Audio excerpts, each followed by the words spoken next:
are going to continue talking about activity 25. Today we're going to talk about some applications in triangle trigonometry.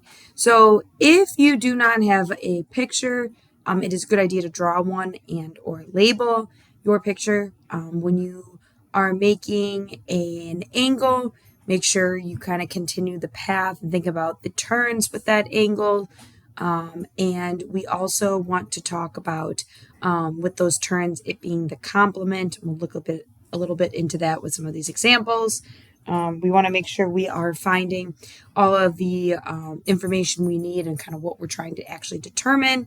And we are going to either use law of sines, law of cosines, some of that information to solve these problems. So for this first example, we have a walking down the road example, and it says Samantha is at her house and begins to walk west down her straight road. So west, if you think, north, south, east, and west, we would be going straight to the left. And she decides to turn, and she makes a 45-degree angle with the ground. She walks for another 310 meters, and then she makes an 80-degree turn again towards her house. So if we think about Samantha's past, she's going, she makes this turn. Now be careful when she turns. The turn is actually going to be 45 degrees out here, which is the complement.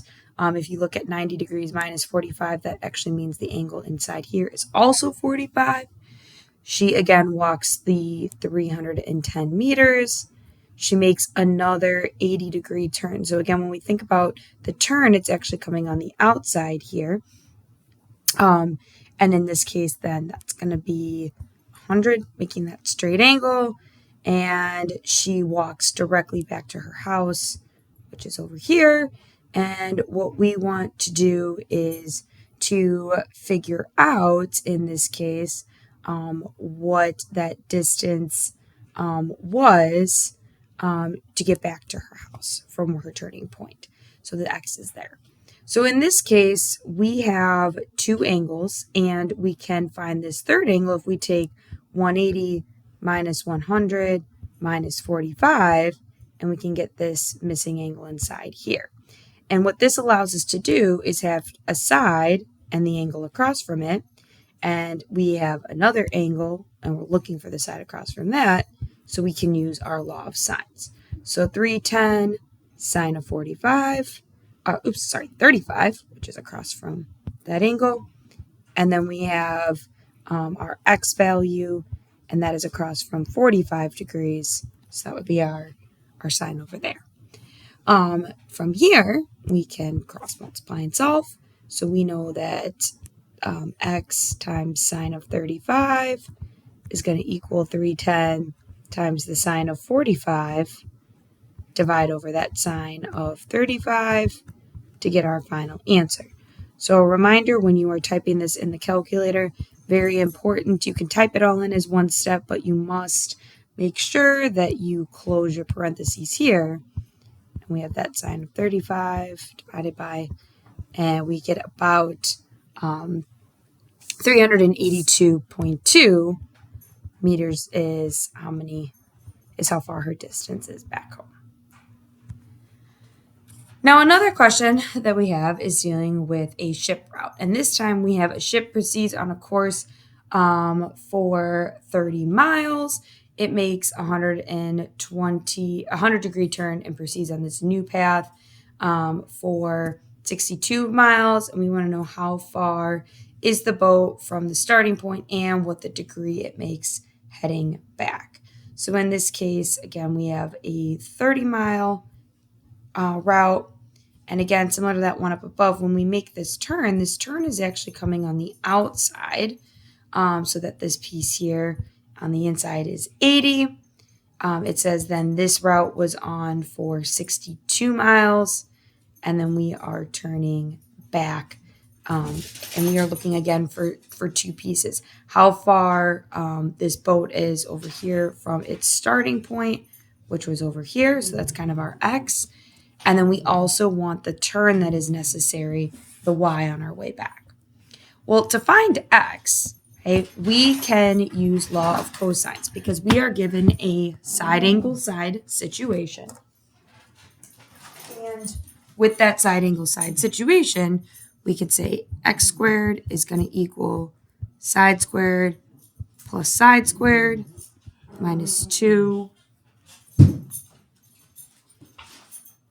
times our side times our other side times the cosine of that angle, which is 80. Okay. Now from here, okay, we know we can type this all in the calculator, and we should end up getting, after we square root, 64 miles. Now, once we get this piece, the 64, now we have an angle on the side across from it. So to help us calculate y, we can take that side length divided by the sine of its angle, and then we can take the other side length across the side, the sine of its angle. And remember, we can cross multiply. We would have 30 times the sine of 80, and then all of that is going to end up being divided by 64. And remember, to get the angle, we must take sine inverse of that value. So we get about 27.5 degrees for what the angle measure would be. Now, you could have also solved this piece using law of cosines, because now that we have these two values, you could have also taken the side minus the two sides next to it, which we now know are 64 and 62. And then we can divide that answer by -2 times those two surrounding sides. And what we end up seeing, again, is if you cosine inverse that answer, you still get the same 27.5 degrees using law of cosines as well. In our last example here, we have Jim on the beach and he sees an island, and that island is at an angle 40 degrees east of north. So here's Jim, and if you think about straight north is this way, 40 degrees east of north would be going this way. And so that means this angle on the inside here is actually going to be 90 minus that value, so 50. Now we also have Joe on this other beach, and he sees our island at a 55 degrees west of north. So again, here's northwest, then would be 55 here. 90 minus 55 would give us this 35 degree angle. So we're looking for that complement. And we want to know if these two are 100 feet apart, how far are each of them from our island out here?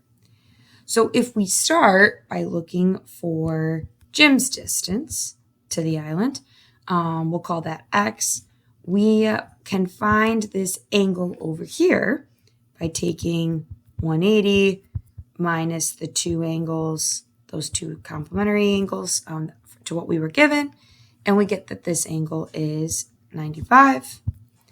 And then we can take 100 over the sine of that angle.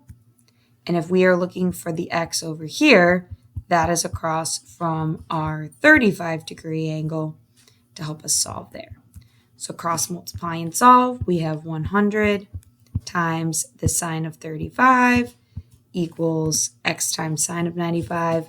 We will then divide that sine of 95 over to get Jim's distance of about 57.6. Now, Joe, we could still use that same initial setup. You could also use the new, but again, it's a little bit easier to use that initial given.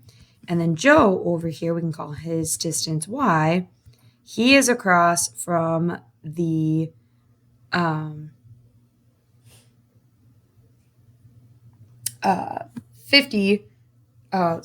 the sine is across from the 50 degree angle.